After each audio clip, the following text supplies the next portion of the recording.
ایک زندہ لاش کی طرح پھر رہا ہوں، تھوڑی دیر کے لیے دل بہل جاتا ہے، پھر وہ آنکھوں کے سامنے آ جاتا ہے۔ اس موقع پر کچھ لوگوں نے بہت منفی کردار ادا کیا اور سوشل میڈیا پہ کیا کیا میرے ملک کے انسانیت ہی بھول گیا۔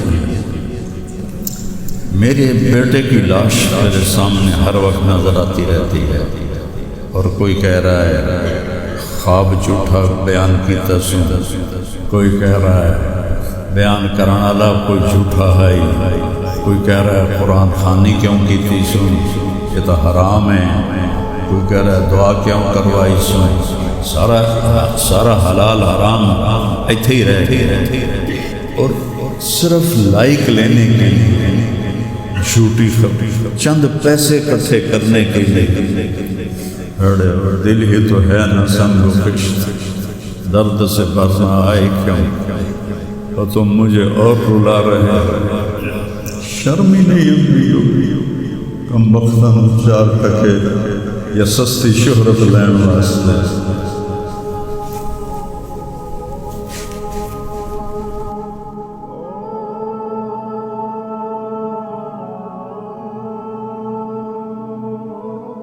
شکر ہے بہت لوگوں نے تعزیت کی، لیکن اس موقع پر کچھ لوگوں نے بہت منفی کردار ادا کیا۔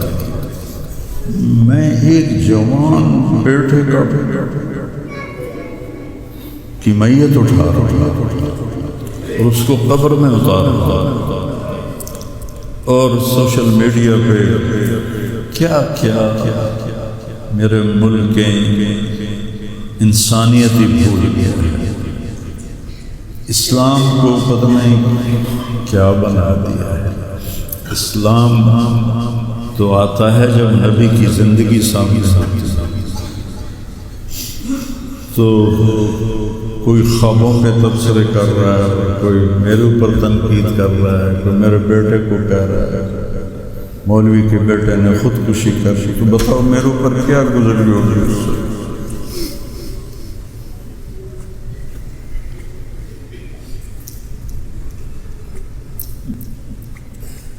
حضرت عمر بن عبسہ سے پوچھا یا رسول اللہ سب سے اعلیٰ درجے کا اسلام کیا ہے؟ ایک گل غور نال سننا، سب سے اعلیٰ درجے کا اسلام کیا ہے؟ آپ نے فرمایا من سلم المسلمون من لسانہ و یدہ، جو کسی کو اپنی زبان اور ہاتھ سے تکلیف نہ پہنچائے وہ سب سے اعلیٰ درجے کا مسلمان۔ اب یہاں حال یہ ہے کہ دنیا داروں، دینداروں، علماء، ان کی زبانوں سے الفاظ نہیں نکلتے، ان کی زبانوں سے آگ نکلتی ہے، ان کی زبانیں آگ برساتی ہیں۔ تو جب زبان آگ برسائے گی تو دل نفرت سے بھرا، لیکن میں نے کہا یا اللہ میں نے تجھ سے وعدہ کیا تھا کہ میں اپنی وجہ سے کبھی کسی سے نفرت نہیں کروں گا، کسی سے بغض نہیں رکھوں گا، کسی سے قطع تعلق نہیں کروں گا۔ آج مجھے یہ وعدہ پورا کرنے میں زور لگانا پڑ رہا ہے کہ ایک طرف مجھے اپنے بیٹے کی لاش نظر آتی ہے، تو ایک طرف ان نادانوں کے تبصرے نظر آتے ہیں۔ میں کسی کا نام نہیں لیتا، بڑا بڑا سوشل میڈیا اور اتنی جھوٹی خبریں، اتنی جھوٹی خبریں، اتنی جھوٹی، زخم پہ مرہم لگاتے ہیں یا نمک چھڑک، اور وہ اسلام سمجھ کے کرتے۔ میرے بیٹے کی لاش میرے سامنے ہر وقت نظر آتی رہتی ہے، اور کوئی کہہ رہا ہے خواب جھوٹا بیان کیتا سن، کوئی کہہ رہا ہے بیان کرنے والا کوئی جھوٹا ہے، کوئی کہہ رہا ہے قرآن خوانی کیوں کیتی سن، یہ تو حرام ہے، کوئی کہہ رہا ہے دعا کیوں کروائی سن، سارا حلال حرام ایتھے ہی رہے۔ ایک زخمی باپ کے زخم پر پھنبا رکھنے کی بجائے میں نے بڑے انسان زندگی میں صدمے دیکھتا ہے، ناگواریاں دیکھتا ہے، میں نے بڑی بڑی ناگواریاں دیکھی، لیکن عاصم کی ناگواری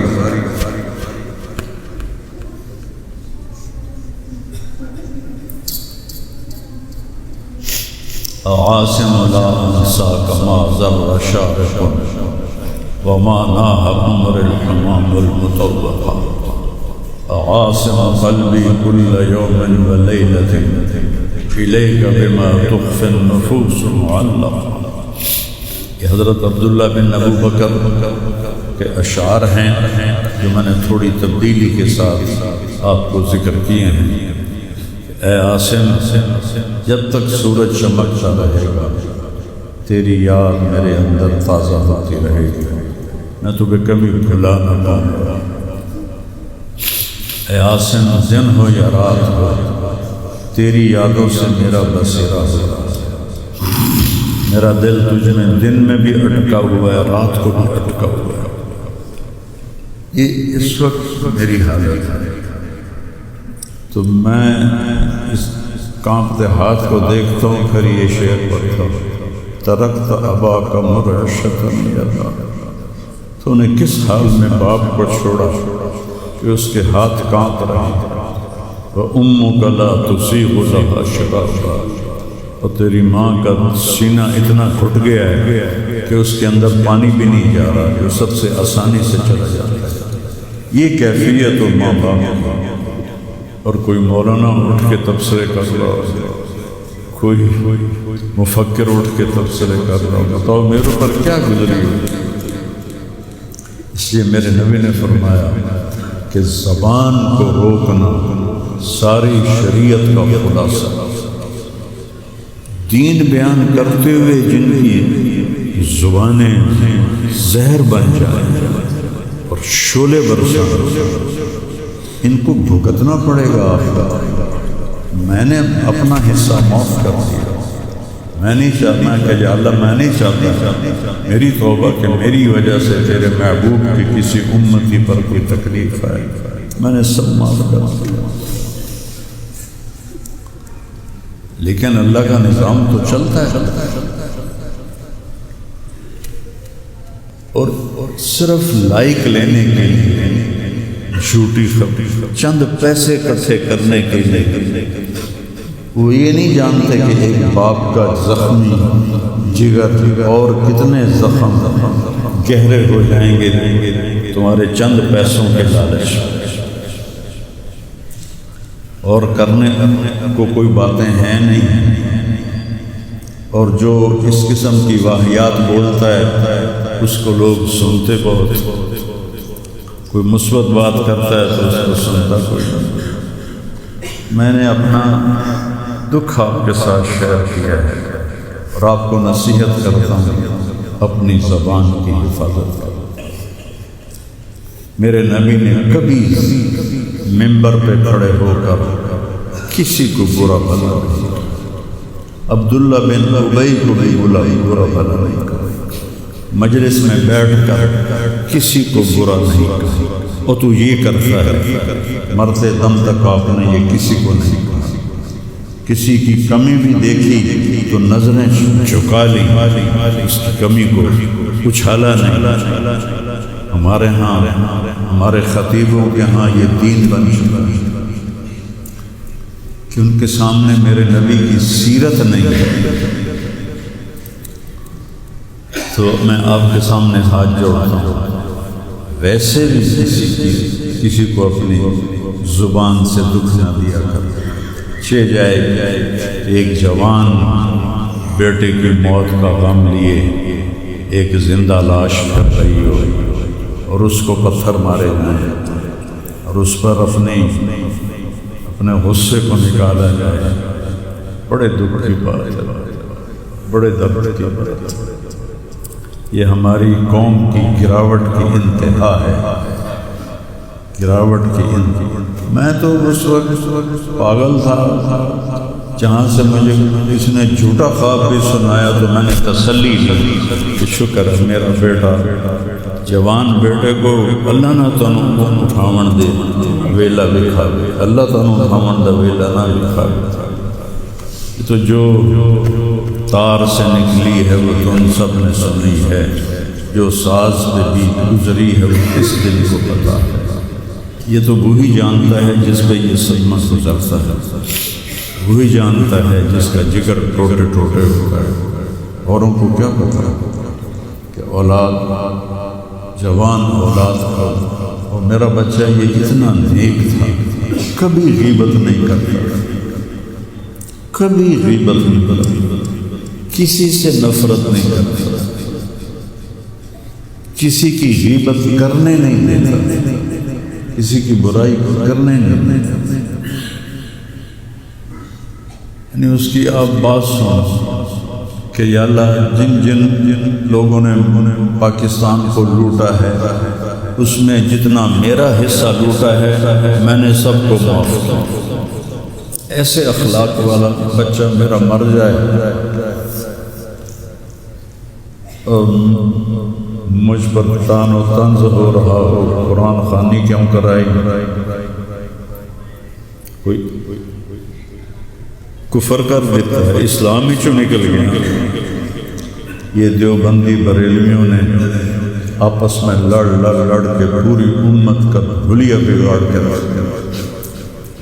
خطیبوں نے صحیح علماء کی بات نہیں کرتی، خطیب چاہے دیوبندی کے ہوں، چاہے اہل حدیثوں کے ہوں، چاہے وہ بریلویوں کے ہوں، چاہے وہ شیعوں کے ہوں، سوائے نفرت کی آگ بھڑکانے کے ان کے پاس اور کوئی موضوع کوئی نہیں۔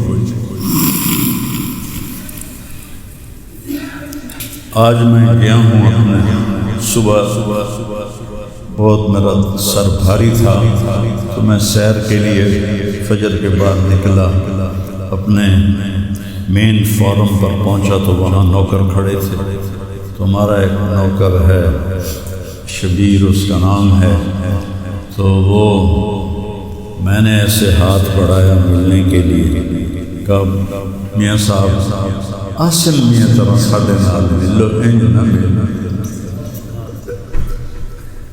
میں کیا وہ کیوں میں مل رہا ہے؟ ہمارے ہاں زمینداروں میں نوکر اور زمینداروں کا آپس میں بڑا فاصلہ ہوتا ہے، وہ جب ہمیں ملتے ہیں تو یوں جھک کے ملتے یا گوڈے پکڑتے اور اپنے آپ کو پیچھے ہٹا کے کھڑے ہوتے۔ تو شبو نے کہا جی ہم میاں صاحب سے ملتے تھے ایسے ہی جی میں ساڑھے نال ملتے، تو وہ کہتے یار تم لوگوں کو تو ملنے کا طریقہ ہی نہیں آتا، ہاتھ کھول ان کے ہاتھ کھلوا کے ان کو جبھا ڈالتا تھا اور ان کے کپڑوں پہ مٹی ڈالتے۔ ایسا میرا بیٹا گیا۔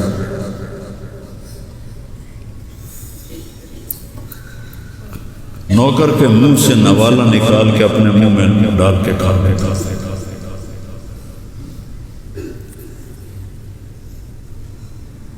کبھی اس کی جیب میں پیسے نہیں ہوتے، جو بھی دیتے وہ ادھر دے ادھر دے ادھر دے ادھر دے۔ نئی گاڑی میں کوئی غریب آدمی کو بٹھاتا نہیں، وہ نئی فارچون میں وہ پاگل کو بٹھاتا۔ یہ بھی مذاق بنا دیا۔ ہائے دل ہی تو ہے نہ سنگ و خشت، درد سے برنا آئے کیوں، اور تم مجھے اور رلا رہے ہو۔ اس کو بھی مذاق بنا دیا۔ وہ ابھی بھی زندہ ہمارے گاؤں میں جائیں میکھنے جا کے دیکھ لو،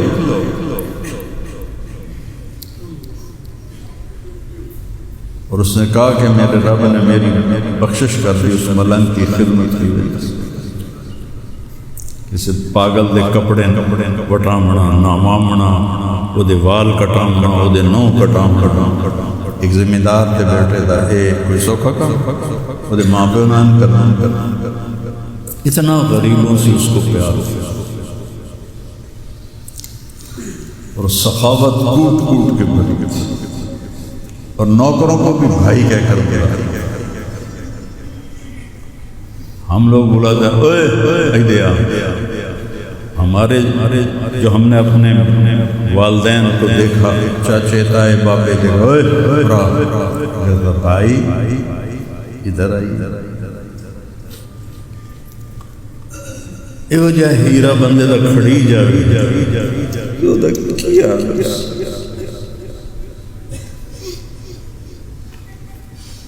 شرم ہی نہیں آتی کم بختاں 4 ٹکے یا سستی شہرت لین واسطے